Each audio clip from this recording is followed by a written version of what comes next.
आप सभी का स्वागत है। एक राजस्थान पुलिस में एक नई वैकेंसी का सृजन हुआ है, एक नया पद बनाया गया है राजस्थान पुलिस में।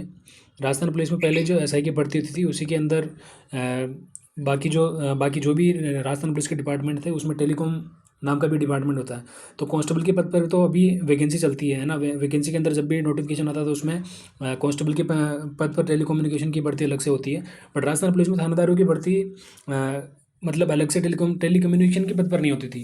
तो इस बार राजस्थान पुलिस में एक नए पद का सृजन किया गया है, राजस्थान पुलिस में टेलीकम्युनिकेशन वाला। ठीक है, तो उसी के संदर्भ में भी ये वैकेंसी आई है। आज की डेट है 20 नवंबर 2024 और उसी भर्ती के संदर्भ में आज ये नोटिफिकेशन पूरा मैं डिस्कस कर रहा हूँ, ताकि कौन लोग इसके लिए एलिजिबल है, कौन लोग कब से कम फॉर्म भरे जाएंगे, है ना, और कौन कौन इसमें पार्टिसिपेट कर पाएंगे, क्या एग्ज़ाम का प्रोसेस रहेगा, वो सारा सब कुछ इस वीडियो में अपन डिस्कस कर लेंगे। उसके अलावा कोई भी डाउट में से रहेगा नहीं। So let's get started the video. Okay, so firstly अपन जो डिस्कस करेंगे वो ये है कि भर्ती आई है। ठीक है, भर्ती आई कितने पदों पे है? तो देखो, टेलीकम्युनिकेशन की भर्तियाँ नया पद सृजन क्यों किया गया? पहली बात तो ये है, देखो आजकल का ज़माना टोटल डिजिटाइजेशन का ज़माना है ना। टोटल डिजिटल चीज़ें ज़्यादा बढ़ रही है, तो डिजिटल इंफ्रास्ट्रक्चर बहुत ज़्यादा बढ़ गया है। तो इसके कारण डिजिटल फ्रॉड वगैरह ज़्यादा होते हैं ना। डिजिटल फ्रॉड वगैरह और फाइनेंस से रिलेटेड जो भी चीज़ें हैं वो सब ऑनलाइन हो गई। एजुकेशन वगैरह, हेल्थ वगैरह सब चीज़ें ऑनलाइन ज़्यादा जा रही है। तो क्राइम का जो रेट है वो भी ऑनलाइन ज़्यादा क्राइम में बढ़ोतरी देखी गई। तो इसके कारण टेलीकम्युनिकेशन नाम का एक पद बनाया गया है। सिंपल, ये तो होगी बात कि ऐसा पद जो बनाया गया है वो क्यों बनाया गया है, सिंपल। तो अब अपन भर्ती की बात करते हैं। देखो 98 पदों पर लगभग भर्ती की जा रही है। लगभग 98 पदों पर भर्ती की जाएगी। सारी डिटेल यहाँ पे लिखी हुई है कि पहला तो यह है कि नॉन शेड्यूल एरियाज़ के लिए जो है 94 पद और शेड्यूल एरियाज़ के लिए 4 पद। तो पहली बात, जनरल के 25 पद। ठीक है, ये जनरल कैटेगरी होगी। ये SC ST OBC MBC and AWS, ये जितने भी पद लिखे हैं आप अपने अपने अपने हिसाब से इसके रिक्वायरमेंट के हिसाब देख सकते हो। वैसे जनरल के जनरल के 25 पद हैं। बाकी SC के 11 है, ST के 8, OBC के 14, MBC के 3 और AWS के 7। ठीक है, नेक्स्ट जो इम्पोर्टेंट बात आती है कि ये जो पद आए हैं इस पे कौन कौन फॉर्म भर सकते हैं। तो इसमें देखो, जिनका BSc किया हुआ है ना, जिन्होंने BSc किया हुआ है या फिर BE या B.टेक, ये भी लोग इसमें फॉर्म भर पाएंगे, है ना, टेलीकम्युनिकेशन। और तो दूसरा चीज़ ये है कि इसमें working of Hindi written and Devanagari script same to same जो नॉर्मल एसआई की भर्ती होती है वैसा ही सिस्टम सिंपल है इसके अंदर। बट फ़र्क एक है इसमें कि आपको BSc ग्रेजुएट होना ज़रूरी है या फिर BE या B.टेक। सेकंड, आपको देवनागरी हिंदी का नॉलेज जो राजस्थान के हर एक वैकेंसी में लगभग लगी जाता है वो इसमें है। तो इसमें पैटर्न लगभग वही रहने वाला है, कोई अलग इसमें कुछ है नहीं, है ना। अगेन आगे जो अपन बात करते हैं वो ये है कि इसमें पे ग्रेड कितना रहेगा। ठीक है, पे ग्रेड इसमें आपको मिलेगा लगभग 4200 पे ग्रेड, जो राजस्थान एसआई में वैसे भी मिलता है ना। राजस्थान पुलिस एसआई में जो वैसे मिलता है वो इसमें मिलेगा। न्यूनतम आयु सीमा भी वैसी है, कोई अलग चेंज नहीं है। 20 वर्ष से लेकर के 25 वर्ष तक की इसमें आयु सीमा रहेगी। अगर आप 20 से 25 के बीच में हैं, कब तक?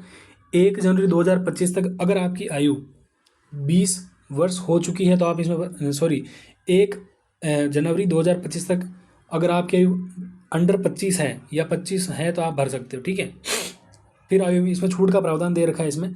जो SC ST और अतिरिक्त पिछड़ा वर्ग, आर्थिक रूप से कमजोर वर्ग के जो पुरुष हैं, EWS के जो पुरुष हैं उनको भी 5 साल की छूट दी गई है। इसके अलावा SC ST वर्ग की और EWS की जो महिलाएं हैं उनको 10 साल की छूट दी गई है।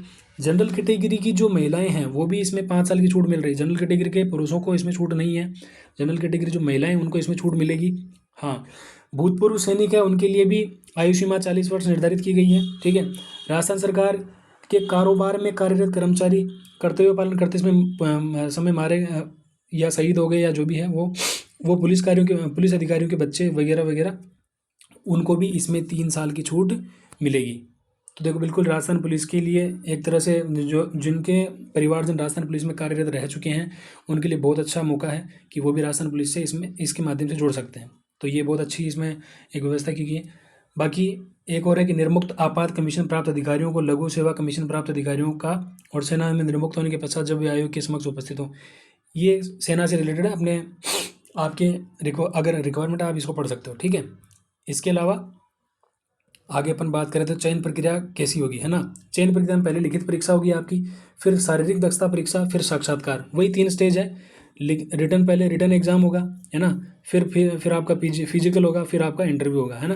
तो यही चीज़ में इसमें ऑनलाइन या ऑफलाइन लिखा हुआ है, देखो ऑनलाइन होगा एग्जाम, ऑफलाइन होगा ये किसी को पता नहीं है, बट लिख दोनों रखा है। बट इसमें हाँ MCQ टाइप का ये एग्जाम होगा, ठीक है।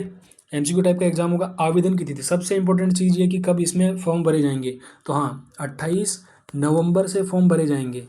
इसको नोट डाउन करके रख लीजिए, 28 नवंबर से फॉर्म भरे जाएंगे। कब तक भरे जाएंगे, 27 दिसंबर तक, 27 दिसंबर तक इसके फॉर्म भरे जाएंगे, ठीक। देखो सबसे इंपॉर्टेंट बात होगी कि 28 नवंबर मतलब आज 20 तारीख हो गई, 8 दिन बाद इसके फॉर्म स्टार्ट हो जाएंगे। तो आप जल्दी से जल्दी, जब से फॉर्म स्टार्ट हो जाएगा, अगर आप एलिजिबल हो तो इसमें भर दो। बाकी जो प्रोसेस है वो लगभग सेम ही है, कुछ भी डिफरेंट नहीं है इसमें, है ना। और आवेदन फीस, अगर आपका OTR में पहले से आपने संशोधन कर रखा तो तब आपको कोई दिक्कत नहीं। बट अगर आप जनरल कैटेगरी से हैं तो आपको इस बार अभी फीस देनी पड़ेगी, राइट। जनरल कैटेगरी से हैं तो आपको 600 रुपये देना पड़ेगा। अगर SC ST OBC वर्ग से हैं, नॉन क्रिमिलेयर से, तो आपको 400 रुपये, राइट। और आर्थिक रूप से कमज़ोर वर्ग, शहरिया वर्ग, राइट, EWS वालों को भी 400 रुपये, और जो दिव्यांगजन है उनको भी 400 रुपये। पता नहीं सरकार फीस क्यों जो बढ़ाती जा रही है। बाकी OTR में जब एक बार आपका रजिस्ट्रेशन हो चुका तो सरकार को फीस नहीं बढ़ानी चाहिए, बट स्टिल चूँकि बहुत सारे अभ्यर्थी फॉर्म भरते थे, एग्जाम देने नहीं जाते, उसके कारण से इनको शायद इम्प्लीमेंट करना पड़ रहा है।